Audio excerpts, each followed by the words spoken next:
আসসালামু আলাইকুম বন্ধুরা, আশা করি সবাই ভালো আছেন। আলহামদুলিল্লাহ আমিও ভালো আছি। আমি হাজির হয়েছি আপনাদের সাথে দৈনন্দিন জীবনের একটি ভিডিও নিয়ে।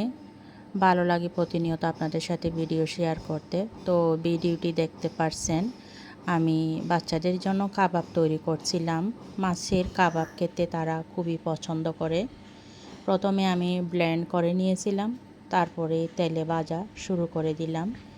যেহেতু বৃষ্টি ছিল বাইরে, তাই তাদের জন্য কাবাব তৈরি করে নিলাম। আর বাজার থেকে কিছু ফল নিয়ে আসছিল আর কলা নিয়ে আসছিল, সেগুলো আমি গুছিয়ে নিচ্ছিলাম।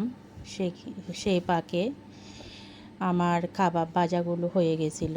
বাচ্চাদেরকে কাবাব দিয়ে আর সাথে ডাল দিয়ে খাবার দিয়ে দিলাম। এরই মাঝে বিকেলে আমি আবার বাচ্চাদের জন্য নাস্তা তৈরি করা শুরু করে দিলাম। তাদের জন্য সুজির কিছু নাস্তা তৈরি করে নিয়েছিলাম। তারা খুবই পছন্দ করে এই নাস্তা খেতে। আর সাথে করেছিলাম চিকেন স্যুপ খেতে অসাধারণ হয়। এভাবে একটু মাংস দিয়ে সাথে আলু দিয়েছিলাম। এটা তাদের খুবই পছন্দের খাবার।